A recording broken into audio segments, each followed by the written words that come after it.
What is up, everybody? Please welcome Boyz4life.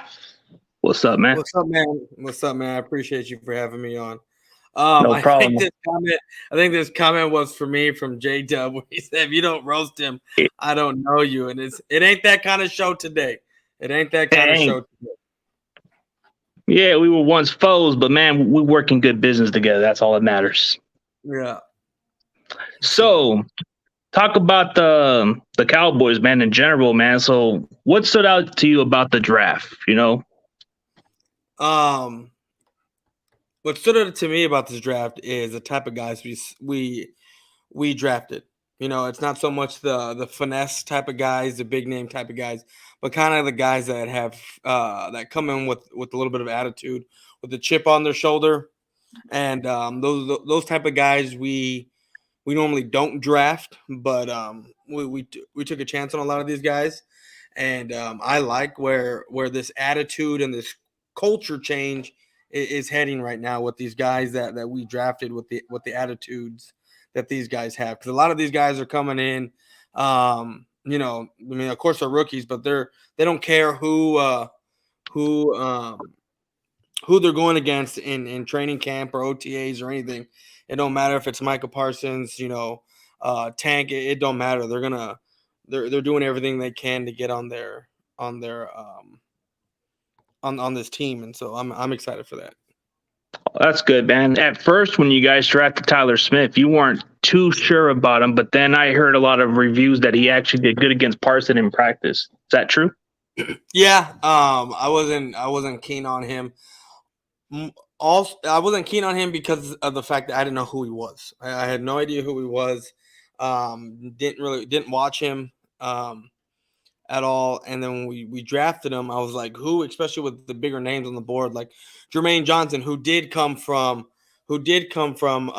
Georgia and then transferred over to Florida State. And then you had George Karlaftis still there. Who else were the big? You still had was there? I don't know if Devin Lloyd was still on the board, but then you also had, at the time, you had Nakobe Dean, and that's another guy I wanted, because I wanted another linebacker paired with Parsons, and that was because if you put a Nakobe Dean there in the linebacker spot, you can have more free range with Parsons, especially being more of a roaming type player. But that was, of course, before everything that came out with Dean. Once everything that came out with Dean, I was like, okay, well, I get it. That's why we passed on Dean. So Yeah, and then what stands out about the Kobe Dean type of pick that you were talking about? There was this one controversial video that you put out there, and I guess a certain content creator put like Jacoby Dean is better than Michael Parsons, like out of controversial. Like I thought maybe he was a little off, but like I seen where you were going with that argument there with Michael Parsons compared to Jacoby Dean. Yeah, man. I hadn't put out anything yet on anyone at the time, but then I heard that take from that Eagle video, that Eagle content creator, and I posted it because it had me laughing. It had me laughing because you're comparing two different type of players. We did draft Parsons as a linebacker, but we all know we've seen him at edge, we've seen him at linebacker. We've seen him just roaming around on the field, right? That's what we've seen him do. That's why his green sticker got taken away and got put on what's his name? Curse. And so we can have Micah Parsons more roaming around the field than playing middle linebacker or just being the signal caller, being the signal caller. So when I heard that, it just made me laugh, because you're comparing two completely different styles of play and two different, like, basically players, as far as Nakobe Dean is going to be a pure linebacker, and you're going to have Micah Parsons as yes, he is a linebacker, but he's mainly going to be used for edge rushing and roaming around the field. Yeah, like last year he was kind of effective when he got to the quarterback, but from what I'm been told by a lot of your content creators, man, they were just saying they expect him to be more of the middle linebacker this coming season. Any facts to that, or is he going to be all around? I'm hoping it's kind of all around. I mean, he did have a lot of his sacks when he was a linebacker, but if his coverage has stepped up, because he was iffy in coverage. I mean, he can do it, but if his coverage steps up and he's able to still blitz the way he does, I don't have a problem with being the middle linebacker whatsoever. But with that being said, it would have been nice to have another linebacker like a Devin Lloyd, like a Nakobe Dean, prior to me finding out what happened with Nakobe Dean. But one of those two guys. I like the pick with the Damone Clark pick. Of course, he's coming off spinal fusion surgery, but if he's able to get up, play all that goodness, why not? I mean, this guy was a stud in college with LSU, so I'm excited for that. Yeah, usually LSU players like on defense, they usually produce some pretty damn good players, especially at linebacker. They're like the ones that kind of do solid in coverage. I mean, you can look at the reputation. Like you see the Atlanta Falcons get some linebackers off of LSU and quite a few other teams out there. I mean, what's his name, Deion Jones, and quite a few others that come and go. And then the one from Tampa Bay, what's his name, Devin White or something. Yeah. It's good. It's a good reputation. Their defense is well coached, and then you look at when you look at the Dallas Cowboys, as far as like their receiving core, people were questioning a little bit about what's going to happen after Amari Cooper's gone. And I seen what you guys were doing, but this one draft pick, it caught me by surprise. It stood out to me because you guys went for this guy from South Alabama, Jalen Tolbert, which I've heard a lot of good things about this kid, and he had maybe almost first round talent, and I just say, wow, what a good pick by Dallas. Yeah, it seems like we find a lot of these diamonds in the rough type players in the first 3 rounds. I mean, it seems like we've been finding them a lot more often over the past few years. With Tolbert, if I'm not mistaken, he had, I want to say it was over 1,400 yards receiving last year, and he's the type of player that he can play everywhere. He can play every wide receiver position. So I'm excited to have him. I'm not saying he is a Amari Cooper replacement. For those people that are in the chat that might say, "Oh, well, this guy's saying he has Amari Cooper." The Cowboys have a replacement for Amari Cooper. No, that's not what I'm saying. What I'm saying is the rookie with a lot of talent coming in, unknown, So, and I expect him to be used quite a bit, especially with Michael Gallup still on, recovering from his ACL that he had last year, and he probably won't be back till about November, December, maybe. What's his name? Gallup. So I expect Tolbert to hit the ground running when he comes in, week 1. I mean, I expect him to get a lot of playing time during preseason so he can get his feet wet, and then come week 1, I'm ready for that. Yeah, Michael Gallup's coming off an ACL injury, and I think, he should be coming no later than the season. But when you look at the receiver depth, I mean, I looked at what the Cowboys got, and I don't know, like, I check out football all in general, but I saw this one player from your guys' article, what's his name, TJ Vasher. Hearing a lot of buzz about this kid. What stood out about him when you heard about him? Not that he was just making plays this OTAs. Now, for me, I've always said I don't take stock into OTAs. I don't take stock into scrimmages. I don't take stock into a lot of these things, because when you are and not so much scrimmages, but more so like OTAs and training camp, because yes, it's to develop your skills, but it's a lot of drills that are set up to whatever position those skills are set for, to make those players look good, to get them the practice they need so it can translate into the game. Now, if these guys are making one-handed circus crazy catches in these drills, or it looks like they're beating their the cornerback, whatever, whoever's guarding them by a mile, it's like, well, hey, hold on, it's it's meant for that. So I don't take a lot of stock into that. It's more for me. It's we'll see what happens with him when the season starts. If he's going to be, a 3, a 4, or 5 option, because we do have Sayamalo We do have Washington. We're going to have Gallup come back, in November. So, I mean, for him to get on the field, I get it. They've been saying that he's been a human highlight reel in OTAs, but again, it's just OTAs. It's mainly to get your feet wet again, to start to get in shape, groom yourself to get ready for the season. So that's what I feel. OTAs is a little bit too much hype. Yeah, I rather wait till preseason because that's the true eye test and all that stuff. But and this one's an interesting question. Despite this guy being a Philadelphia Eagles fan, how do you explain Dak being 1-3 in the playoffs in 7 years? I mean, that's kind of a question that we all want to know, man. Like, is Dak? I don't know how you explain that. I mean, it is what it is. He's 1-3. He's lost to Rodgers. He's lost to Jared Goff when they went to the Super Bowl. He lost to Rodgers when they went to the NFC Championship game. And Jimmy. And Jimmy Garoppolo, but it was more, it was more of a Deebo Samuels type deal because Jimmy only had 125 passing yards that game and an interception, but it was more of a Deebo Samuels type game.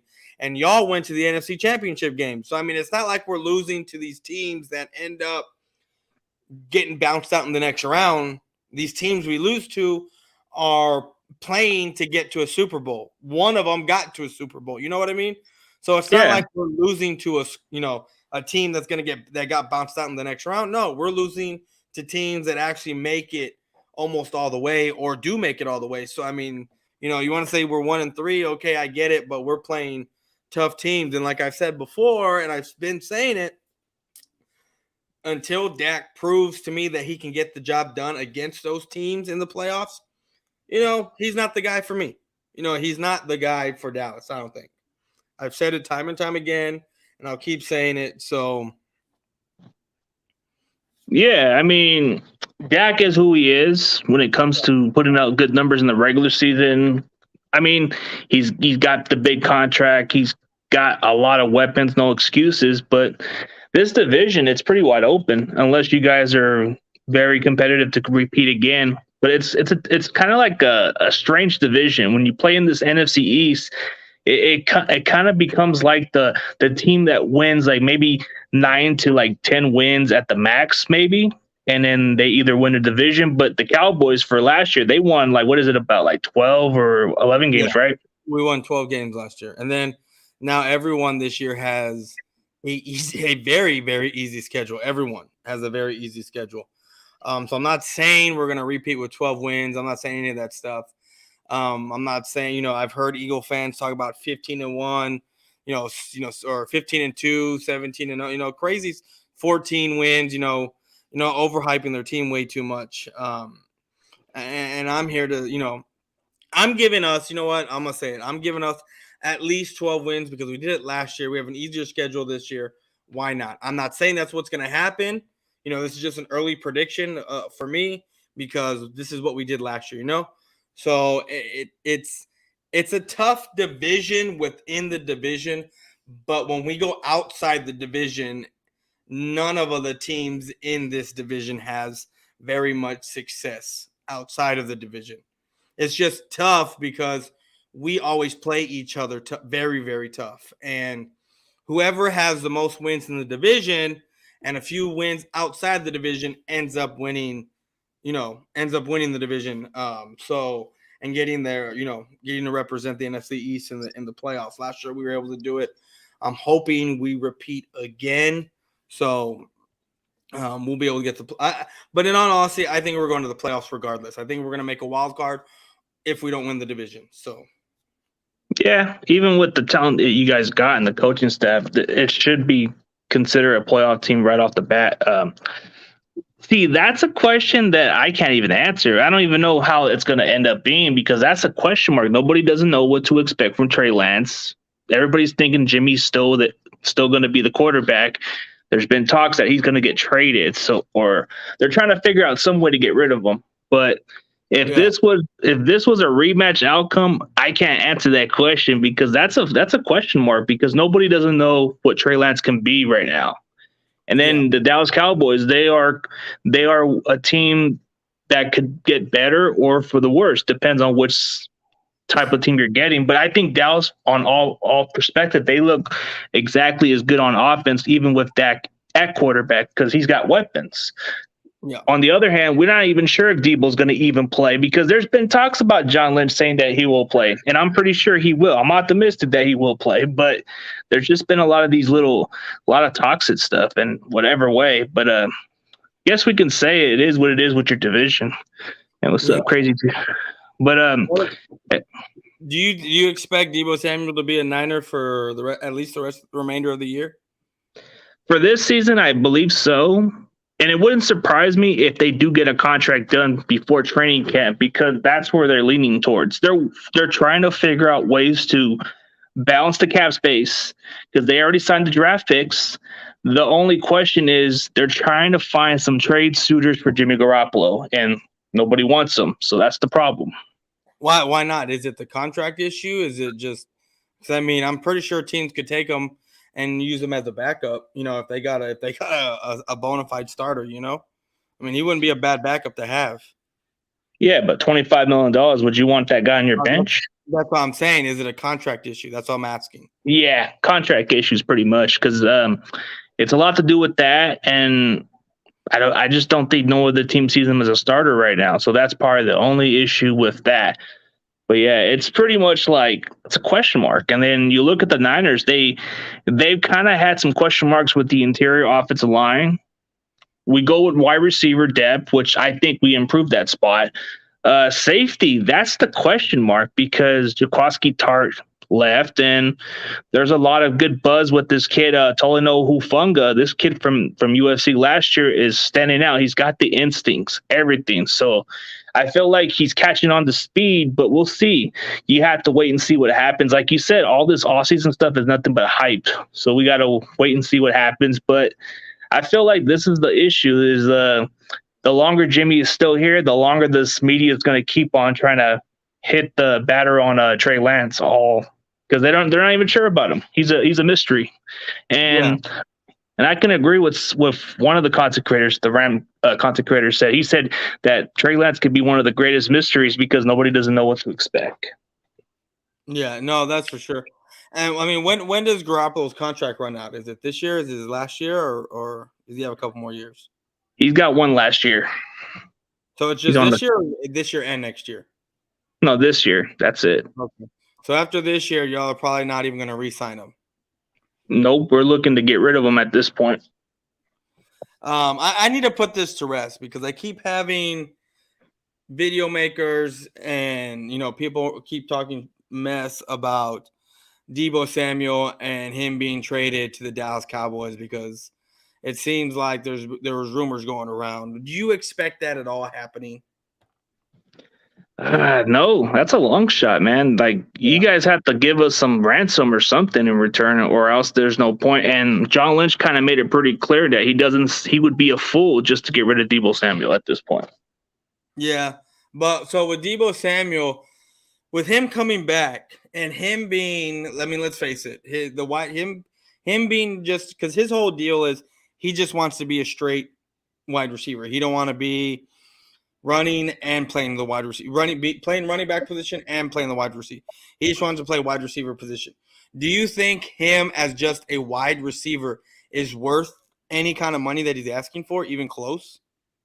Man, he's a very good receiver, but what makes him stand out above the rest is he can do it all. If you take that away, he's barely average, if anything else. So that's like. No, that's what I was saying, is like, because he doesn't want to do that stuff. I mean, wasn't there like reports and everything, and him saying that he just wants to be just a pure wide receiver? He doesn't want to play the halfback, the running back position, any of that stuff. He just wants to be just that pure wide receiver. So the money that he's asking for, because let's face it, and like you said, he's very good at, just the wide receiver position. He has a case for the dropsies. I think he had six, 7 or 8 drops last year.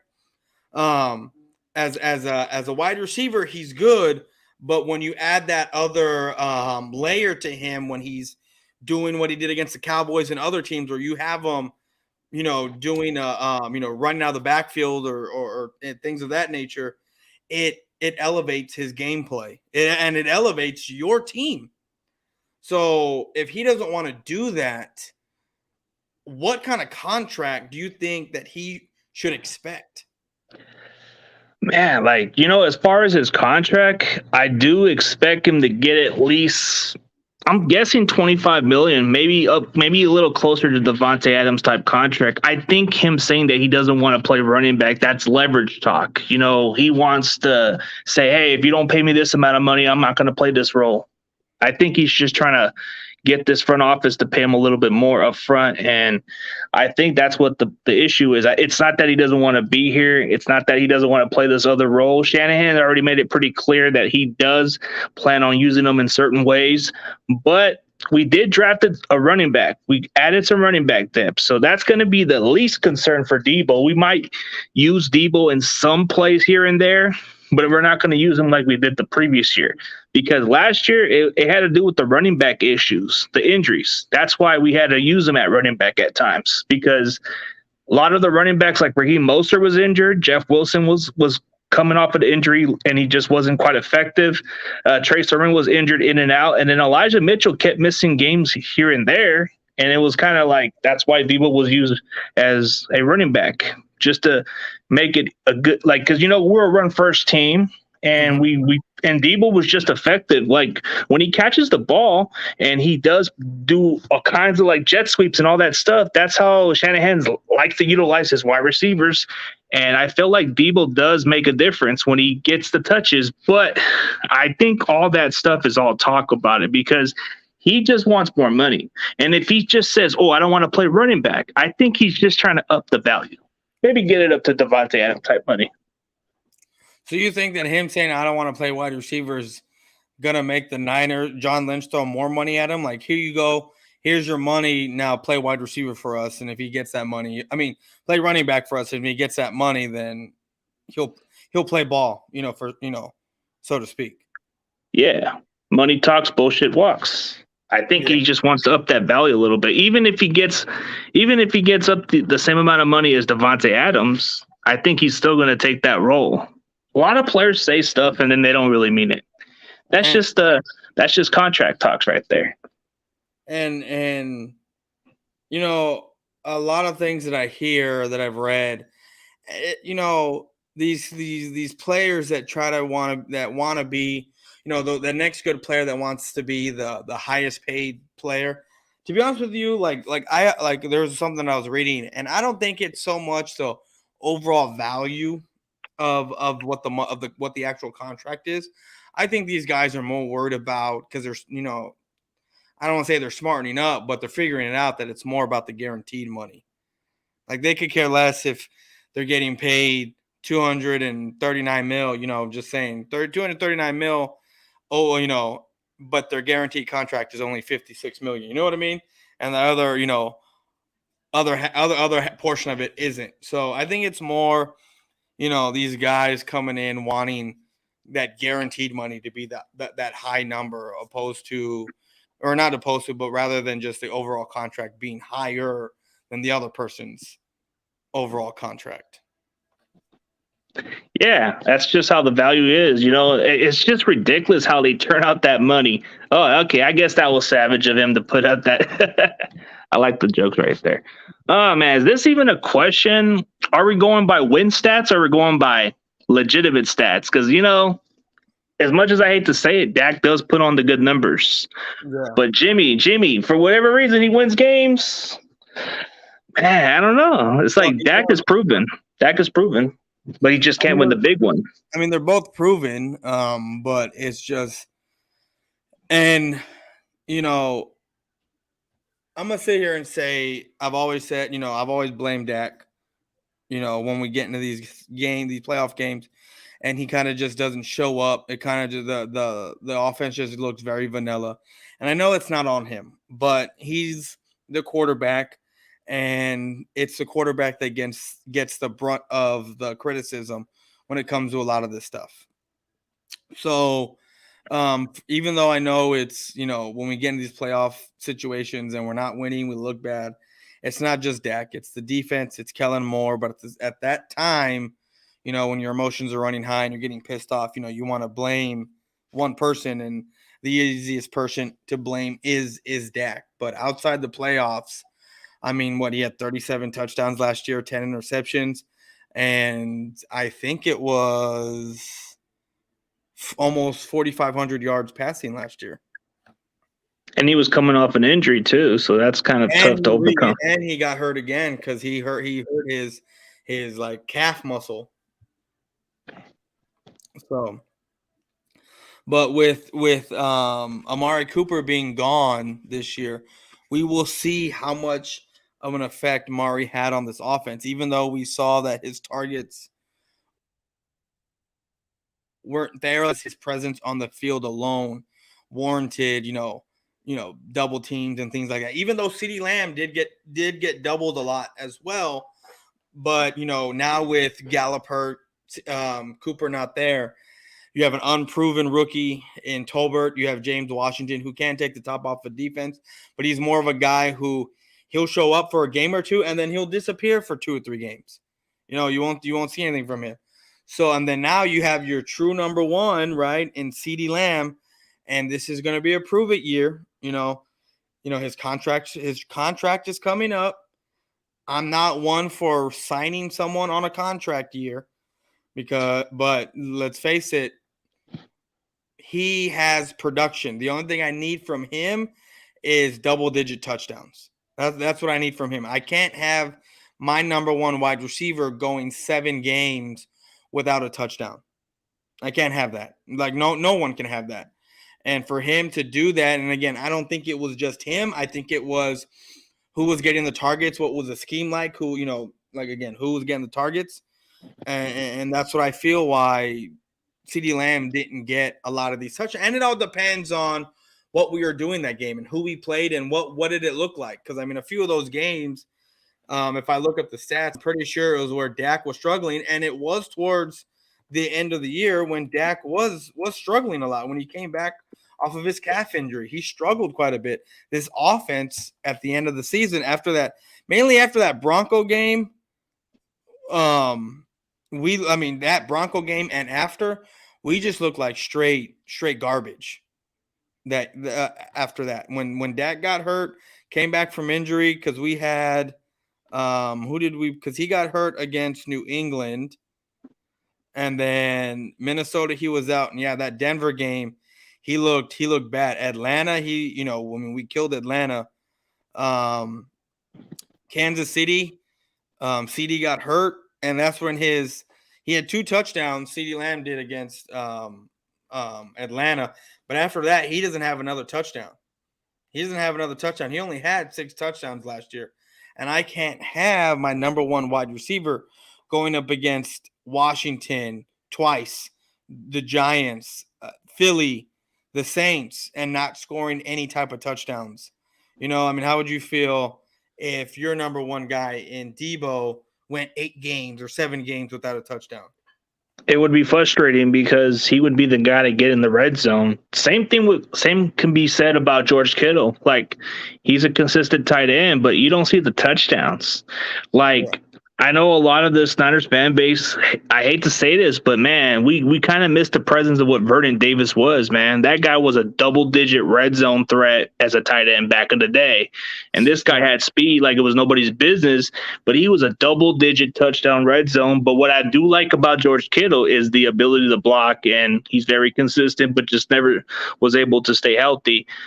But when you look at the wide receivers, Debo only gets 6 touchdowns per season. He's effective when you use him in different ways.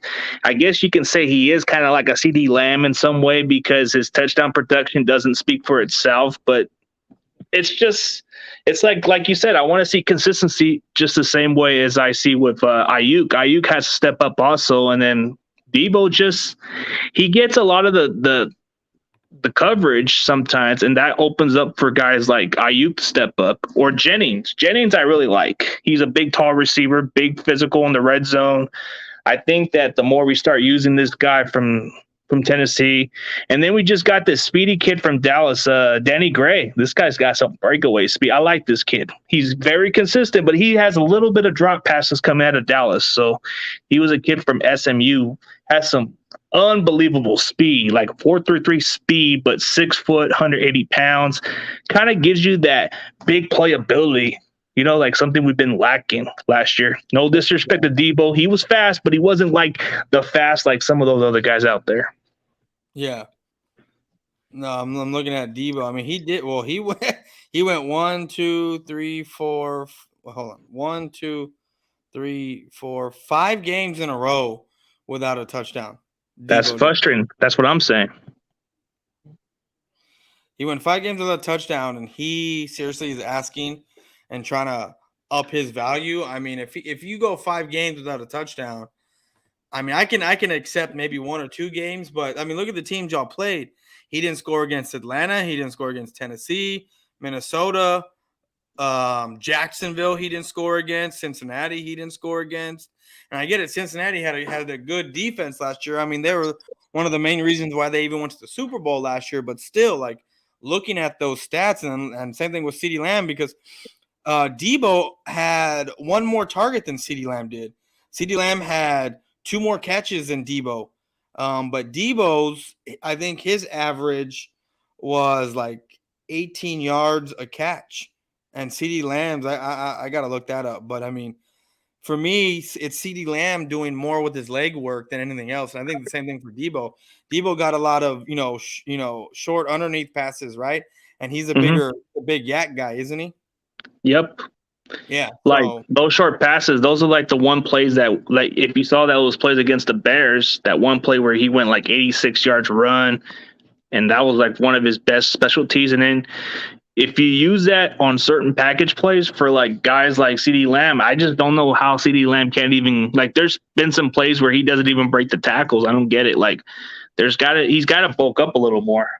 Well, he did put on some weight this year, and he did. Apparently he grew half an inch.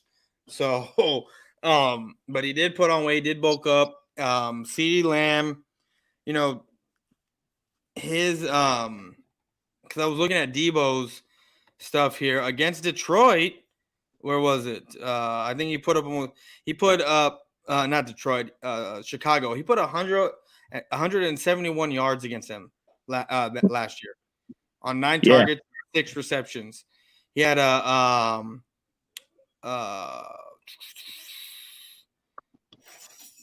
think that was a 12.3 yards a catch, or If you look at his yards a catch is 16.2. 16.2, yeah, that's pretty much the top of the best of the league right there, Mike. Excuse me, that was yards after the catch per reception. Yeah. So this guy is catching the ball wherever he's catching it, and then he's running 16 yards downfield. That's what he's doing per catch that game. CeeDee Lamb's best game, yards after the catch, was on average, I think his was 10 yards. 10 yards, and that was against New York. Which we know their defense was a bit suspect. Yeah. So and his total yards for that game was 84. So that means half of his yards came from running after the catch. So like he's a big he's a yak guy as well. And same thing like Debo, 71 yards, yards before the catch, 74 yards after the catch, 97. So, before the catch, out of those 9 targets, they were 74 yards, when he caught the ball. And then after that, when he started running, that's 97 yards after that, which gave him his 171 total yards. Yeah. And then you look at the Detroit game also, he had like 189 yards, which was ridiculous. Yeah, that was crazy. And before the catch, that was 80 yards, on 12 of those targets. So 12 of those targets, 80. What is that? That is, hold on, let me do the math there. So that means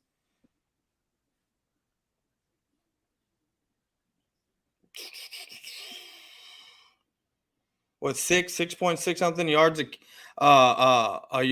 catch. I mean, that's not a lot, 6.6. I think it was 6.66 all the way 7. So 6.7 yards per catch, when he's catching, when the ball's coming out of the air.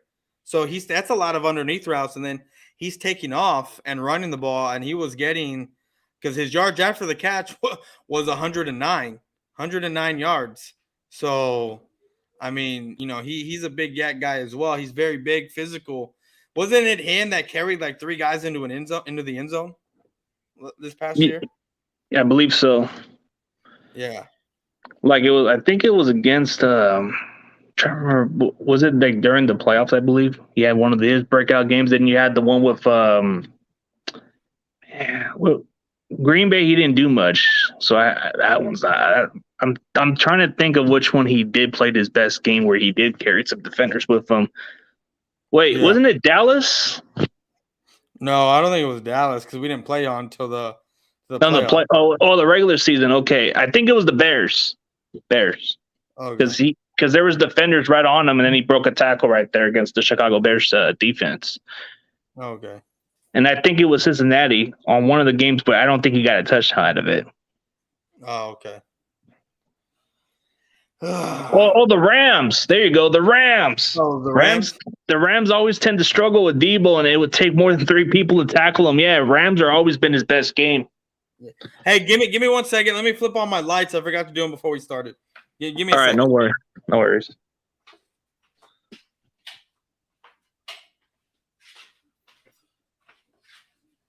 Yeah, I just had to flip on my lights real quick because my green screen was going out. I need to buy me a one of those selfie lights, so that way I can have it when I do my live streams. That's good to know, man. Like I'm working on that with my laptop, so I got to get that shit fixed up. Yeah. So what are you expecting out of your team this year? What is your schedule looking like, and who, like, not so much who y'all play like in order, but like what teams are you playing outside your division, and then what are you expecting? Oh, outside of our division, we got the AFC West, which I think is going to be an interesting competition because they're very loaded. So it's going to be very tough. And then you got the Miami Dolphins on the schedule too, which is insane. This team is like coming off of a coaching staff that they just took off of us. So they got Mike McDaniels being the head coach, and he's building a similar culture just like the way we've been building it. And that's an intriguing opponent. And then Kansas City, the question mark. Are they going to be as good as they are? I think they might be. People are questioning the Raiders if they're going to be legitimate. And I don't know. Like, I like the chemistry they got with Carr and Adams. But then when you look at the rest of the opponents, we got the Washington Commanders. That's a questionable team right there to play against.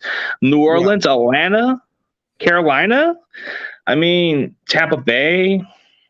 I mean, you got a lot of good opponents right there, but it seems like it's anybody's guess. But as far as like the schedule going as favorable, I feel like we do have a very good opportunity to at least get past. I mean, I'm not getting too overhyped about it, but I feel like our depth pieces will make a difference whether we get to the playoffs or not this year.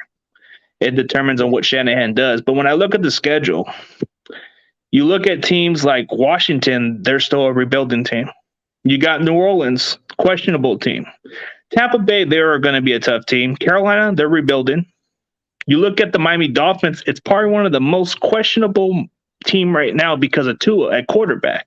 So that might be a tough test, but we've actually had a tough test against Cincinnati, so maybe it's favorable for us because we know how we can match up with McDaniel because he was on our coaching staff. Maybe he knows something. Maybe we do know something that he doesn't know. So it's one or the other. But when you look at the AFC West, it's pretty tough.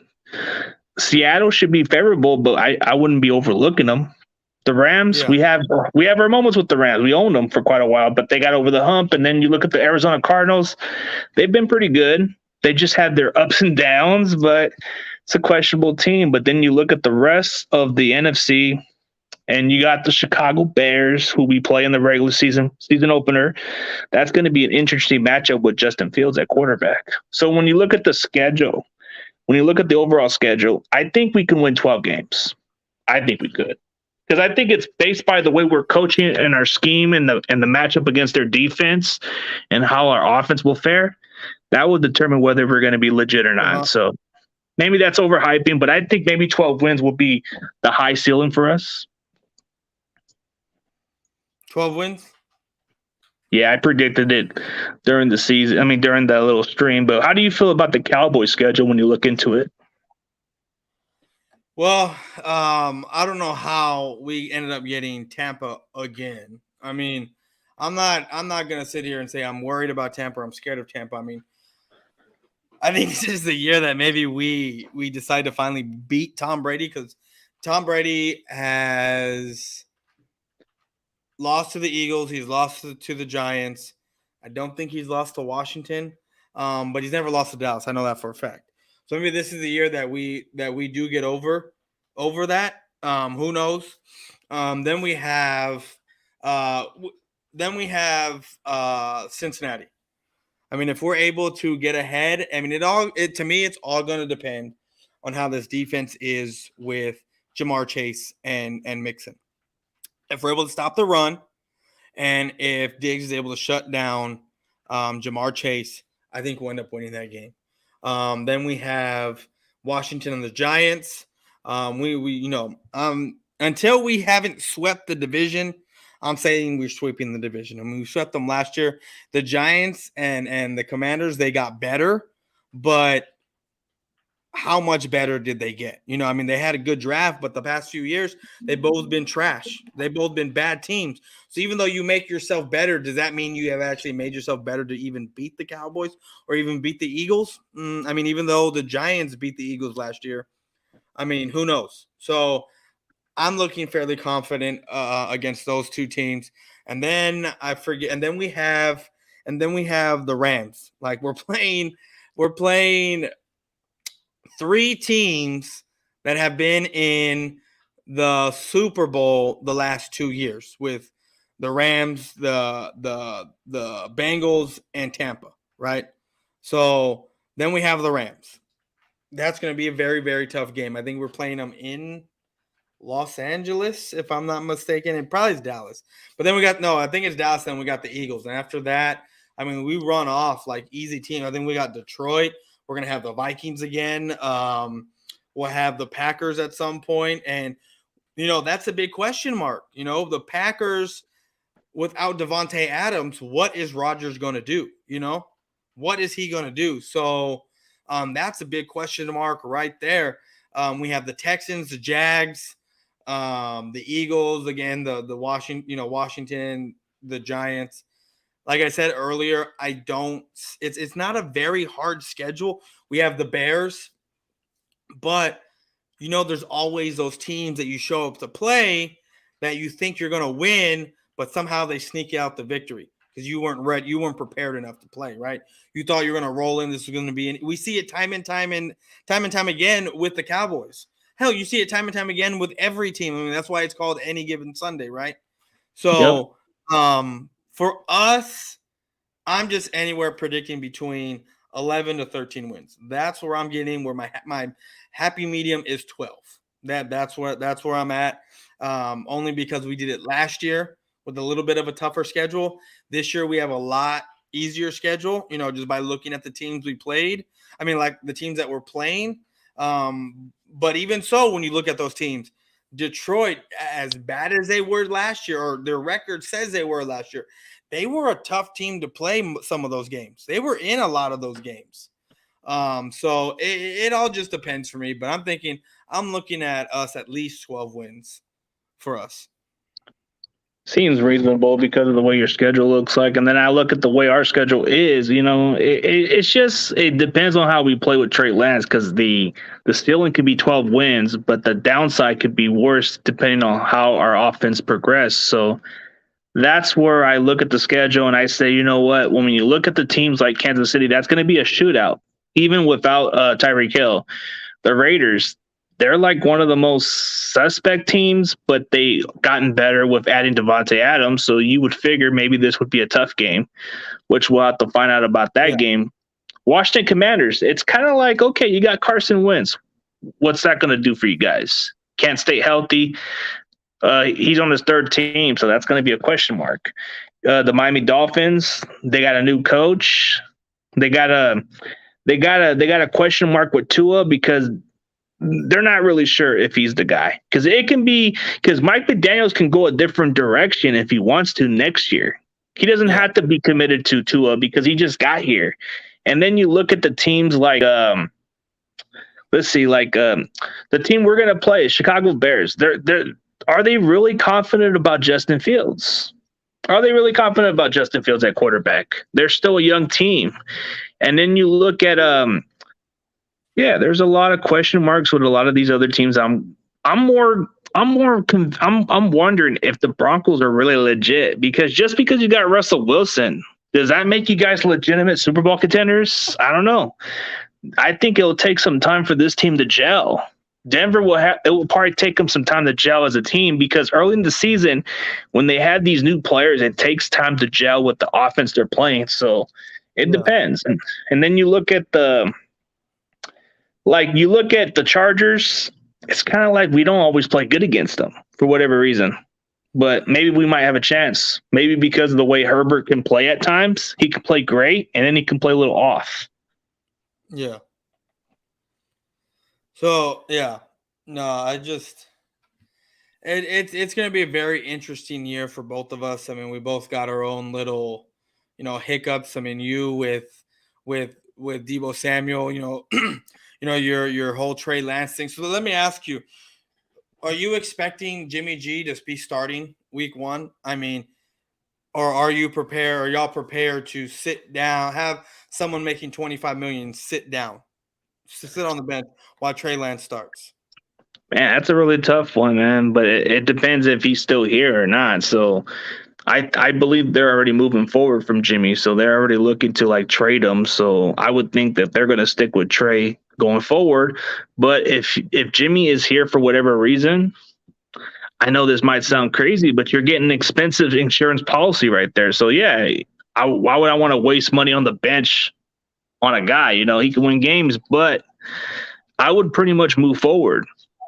Because I don't want this team to be divided, because you got two different sides. You got the teammates who really vouch for Jimmy, and then you got the guys who like Trey Lance. So it's not a good thing to have. And then you're going to have, and I don't know if this was true, but one of the teammates during the locker room told Shanahan to stick with one person.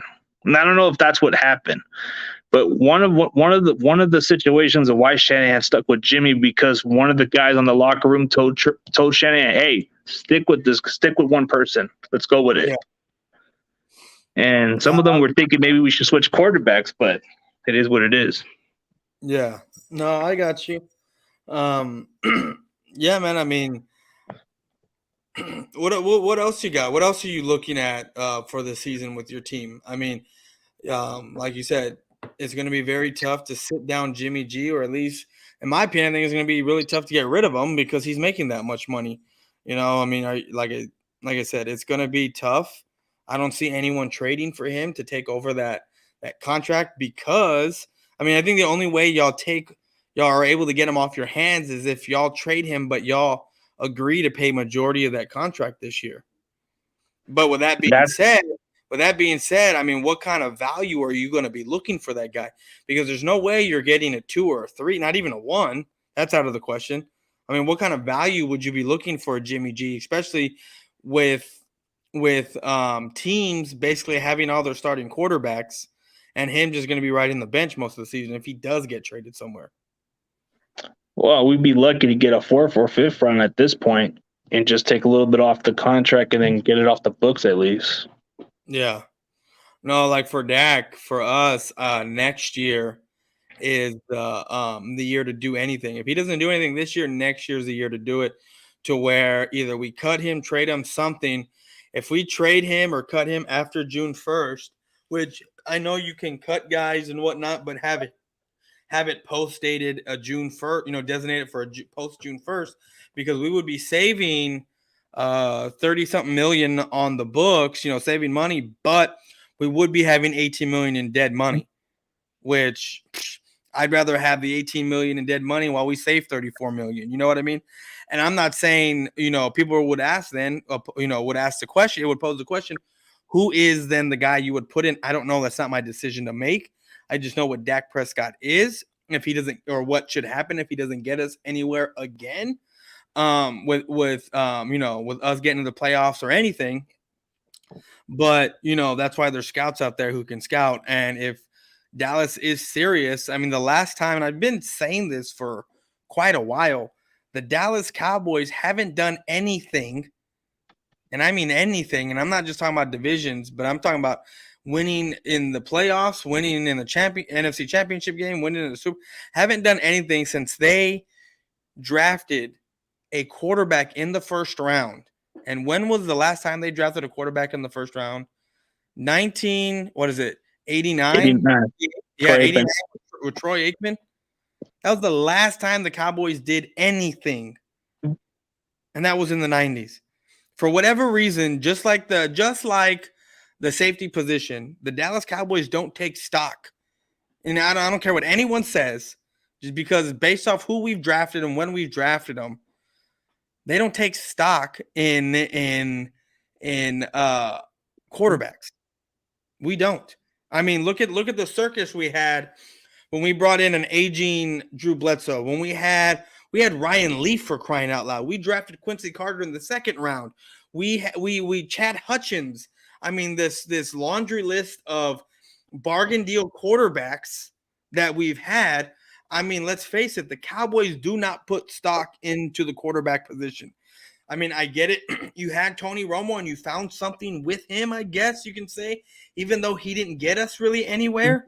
And then now you have Dak Prescott, a fourth-round project who was lucky to get where he was because of the Kellen Moore injury, because of the Tony Romo injury, and he took advantage of it. But I think it was more of the talent he had around him, because when you look at what happened when you took away some of that talent, i.e. Des Bryant, and defense were able to stack the box against Zeke, and they try to make Dak. They had Dak try to beat them with his arm, and you had wide receiver by committee with the rookie Gallup, with a Hearns, with a Cole Beasley.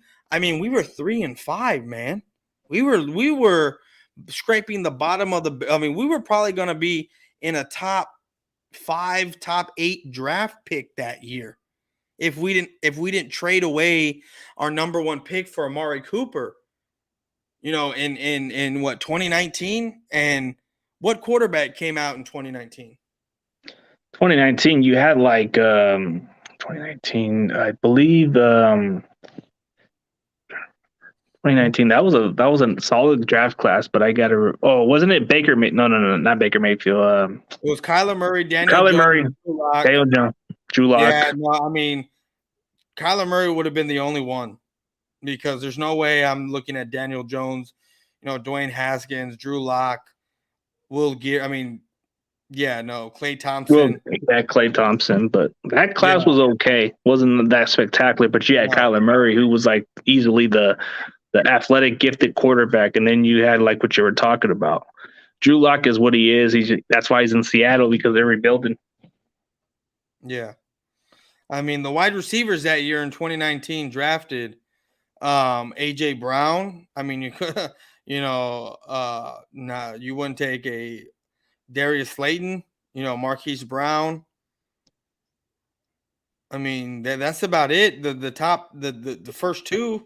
Maybe a Darius Slayton, that if you were looking for Debo at that point, Debo wasn't drafted that year, was he? He was in 2019, second round pick from South Carolina. You had two of the Ole Miss receivers, DK Metcalf and AJ Brown that year, and then you had Marquise Brown, who was like their speedy receiver from Baltimore. They drafted.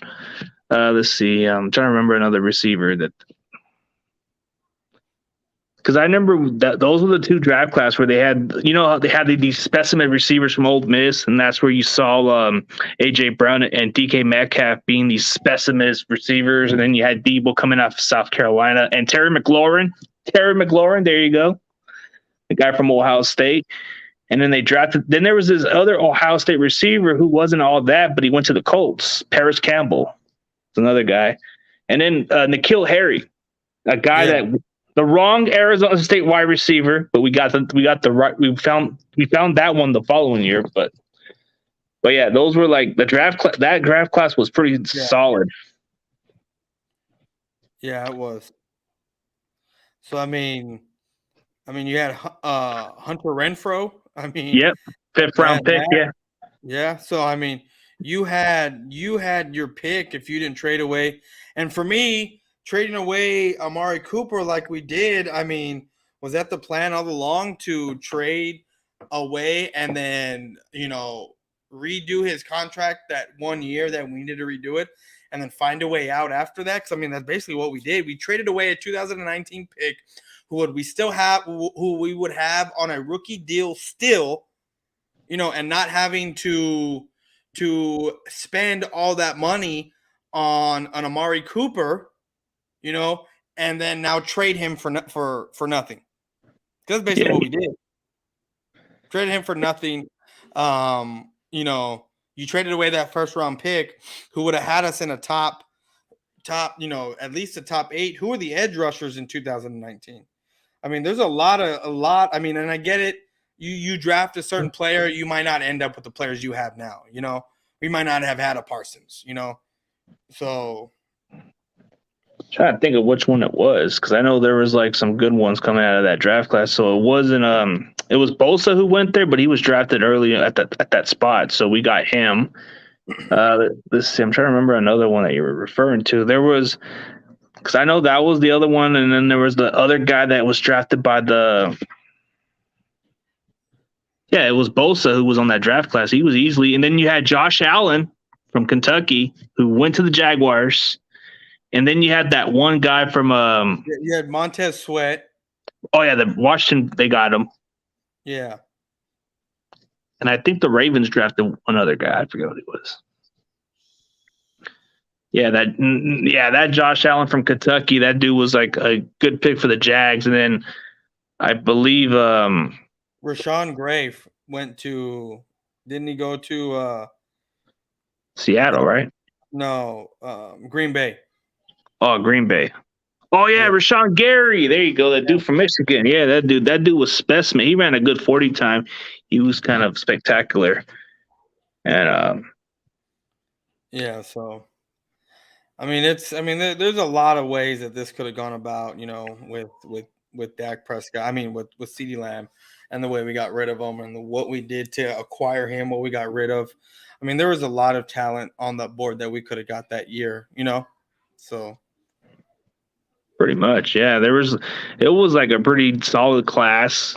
Dallas pretty much gave that pick away for the Raiders, and the Raiders decided to get Colin Farrell, and then they realized that they got the right one in the 4th round instead. So I think that was the pick that the Raiders ended up getting, the dude from Clemson. Yeah. So, but CG, I appreciate you having me on. There's some things that I have to do here at the house. I do have I'm days away, man, from my son being born, so I gotta shampoo. Congratulations, man. Thank you, man. So I gotta shampoo the carpets and clean up the carpet and get it all ready. My wife wanted to do it tonight, before we went to bed. So I gotta head out, man. But I appreciate you having me on. This is always fun, bro. Coming in here and talking football with you. It's gonna be a little tough right now because it's the off season. There's really not a lot of things going on, and there's only so much we can talk about, right? But once training camp starts again, preseason starts again, hopefully we can do this again, man. Yeah, for sure, man. Anytime, dude. We can get back on it during training camp. Yeah, just give me the schedule and time. We can work something out. Oh yeah, man. Because it's always cool doing this with you, even though you are a Niner fan, and it's funny. I was just off topic real quick. It's funny because I was flipping through my news feed on YouTube, and I saw Mr. A-Bomb over there making fun of you using our thumbnail because you had that skull thumbnail, that other thumbnail you used. Yeah. And he was making fun, and I was like, man, A-Bomb, get off of it, man. Leave this dude alone already. Dude, I'm just doing my thing. I'm just focused on other stuff, man. Yeah, no, I got you. It's funny. It's just it's funny how like we try to break away from that stuff, but yet people still keep talking about us, man. Because it's the same thing with me, with certain people over there in that organization over there, the things that they do. So Yeah. If I mean, supposedly I'm irrelevant, so why is my name even still mentioned? That's just exactly. I feel the same way, bro. yeah. But hey, dude, I'll let you do what you gotta do. I'm gonna go catch up with my wife too, and we had a good blast. Just inbox me a schedule or something, and then we can definitely do something during training camp. Yeah, dude, it's kind of a good way how we talk football, bro. We started, dude, the first couple of years we started off with as feuds for a little bit, and then now we're just starting to build up a good commodity right there, man. Yeah, man, and I like how and I like how everything's turning out, man. And I want to congratulate you with your channel, how it's kind of building and going up. I finally I'm in the same boat as you. I hit that 1K, so now I just see my subscribers going up and up a little bit from day to day, and I'm almost at 1,030. I'm like one away, so like I'm waiting for that for that next one to hit because I'm 70 away from 1,100. So it's exciting, Yeah. man. Exciting I'm trying to get the 4. Yeah, I'm trying to get the 4K. I remember like a couple of years ago, I was probably low bottom, but it's because a lot of my guesses, bro. A lot of the guesses I get in are like pretty good.